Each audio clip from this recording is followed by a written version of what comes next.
What's up, YouTube? Sergeant Blake is back, and I finally have the Mind of a Gamer, episode 6 or 7. I'm not quite sure what number we're at. And this is, of course, about video game violence. Now, video game violence doesn't get a good rap anywhere it goes, and pretty much because it's violence. You know, nothing really does when it has that word attached to it.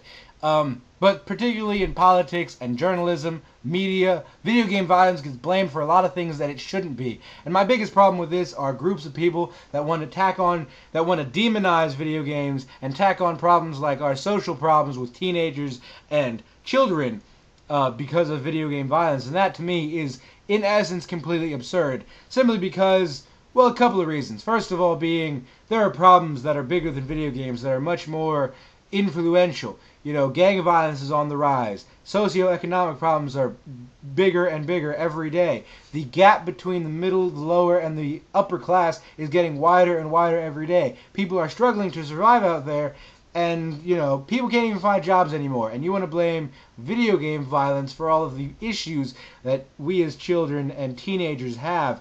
Now, when I was about 12, my favorite memory from being 12 was sitting in the playground talking to all the other boys about how we like to kill people in Grand Theft Auto Vice City. Now, I actually know most of the people that I used to talk to back then, and none of them have committed a violent crime. None of them have done anything completely fucking stupid. None of them have done anything in relation to violence that can be directly linked to video games. Yeah, sure, some of them, even I, have gotten into a couple of fights every now and then, but to be honest, beyond that, there wasn't anything. You know, and I don't think any of them have killed any old ladies with hammers, that's for sure.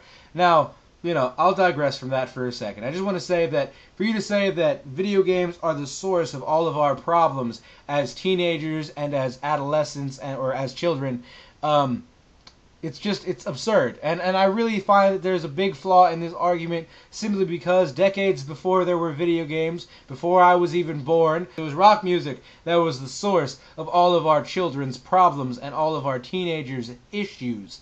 And after that it was movies and television, rap music, and now we're here at video games. And to be honest, I mean, it really doesn't serve any kind of purpose other than to just attack what is popular. It's ridiculous. I think people, especially the media, use it as a scapegoat to take people's minds off of the actual problems. The media, we all know, is full of bullshit propaganda and shit that should not qualify as news, and I think that when they want to relate anything violence related to video games, it definitely falls under that category. Moving on from that, yeah, video games, the argument that video games are the source of the problem it's just ridiculous. There are bigger problems out there. There are bigger things that are much more serious, much more influential. I grew up with domestic violence all the time, and it took its toll on me, but I'm not a violent person, and violent video games didn't do anything to make that situation any worse. Now, moving on, the person that I really feel is most responsible for all of these problems, for all of this negativity that we get towards video games in the media and politics, Jack Thompson. And if you haven't heard from Jack Thompson yet, you probably have and you don't remember. Let me refresh your memory. He is the attorney that sued Take-Two Interactive and Rockstar when the hot coffee mod came out. And he also had his hand in a couple of other problems that Rockstar and a lot of other video game people these days have. Am I saying that the hot coffee mod was okay? Hell no. It was a stupid fucking decision by Rockstar, and they kind of got what they deserved, although they were kind of gouged in terms of money.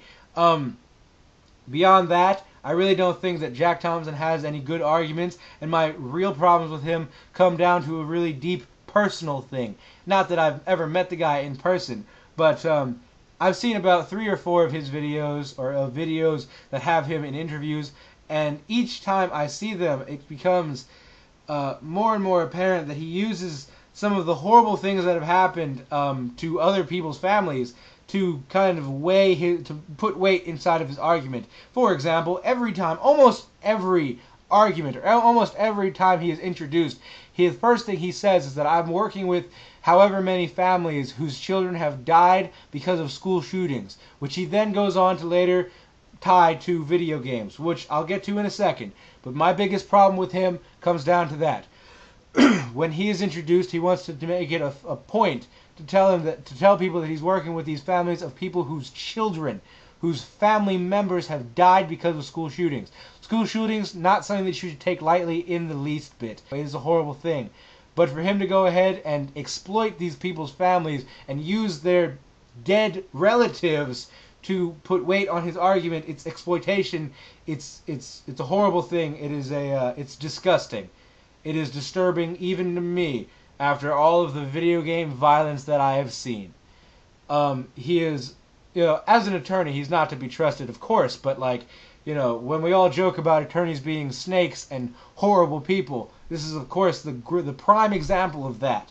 Moving on, his arguments about actual school shootings and their relativity to video games becomes more and more moot the more I hear it. The three examples that he says, and he always says it the same way, is that these children or these teenagers were trained on these video games. Trained as if there was somebody standing over them teaching how to fire these guns, teaching how to press the R1 or left bumper. It's ridiculous because he says that they were trained on games like Halo and Counter-Strike and Doom, he said. Now, all of these games take quite a bit of liberty with reality, and in reality, a lot of the things that you do in those games don't translate very well, to say the least. So in that essence, it makes his argument kind of stupid when you really think about what those games are in their entirety. The most realistic of those games is Counter-Strike, and I haven't played Counter-Strike completely, but I've played it a little bit, and just from picking it up, I know that it's not a very realistic game. Now, to move on, to digress from that, it's no secret that I don't agree with what Jack Thompson says. You guys have already heard that I believe that there are bigger problems. But I do believe that there are certain groups of people, or at least ways that you can prevent any kind of video game related problems that you may have through video game violence, and there are definitely certain groups of people that shouldn't play video games. And we'll start off with that. For example, a couple months ago there was a story in the news. It was a horrible story about a guy, 16, 17-year-old boy who was schizophrenic, who was playing FIFA with his cousin, lost maybe like 4 or 5 games in a row, really pissed off, I can imagine. Maybe not deeply pissed off. It is FIFA. I've never played that very often. Whatever, I digress. Lost a couple of games, was off of his medication, got really angry, went down the street and killed his own neighbor. It's a horrible story. But to be honest, the story is not about video game violence. It's about a person who shouldn't have been playing video games in the first place, or at least if he was going to, should have been on his medication. I have totally no problem with you if you're a schizophrenic playing video games, but you better be taking your fucking Prozac, because I'm not having you cut me up over Mario Kart. And that's just my personal feelings about it. If you're on medication for anything brain related and you're playing video games, and you just decide to stop taking your medication, you should also probably lay off the video games for a little bit. If it's going to be one of those things that's going to send you into a Hulk-like rage, and you're going to kill your neighbor. I don't mean to take the situation lightly, but to be honest, that's the real gist of it. People who can't not control themselves shouldn't play video games. But moving on from that, what I'm saying with that is just people who can't control their emotions shouldn't play video games. People who have issues, with their heads, that refuse to take medication definitely shouldn't play video games. And as for how to prevent any kind of small issues, any kind of confusion or miscommunication of what reality and actual violence is, especially among younger children, the simple thing is that if you have a problem with your children playing violent video games, then make sure that they're not doing it. I understand that a lot of parents are working these days. My mom was too, but she knew what I was playing at almost all times, and she had no problem with me driving on the sidewalk in Vice City, but she knew what I was doing, which is the most important thing. If you're a parent, you should be involved in your child's life, and the only person to blame for their negative activity is you. With that said, if you don't have any issue with your child playing video games, then by all means let them, but make sure that they know the difference between reality and a video game. Video games are not the problem. There are bigger problems out there, and I think that people who are using video games as their, to aim their sights at, to be the thing, are 1, ignoring what the actual problems are, 2, using it as a scapegoat to being poor fucking parents, and 3, just wasting time.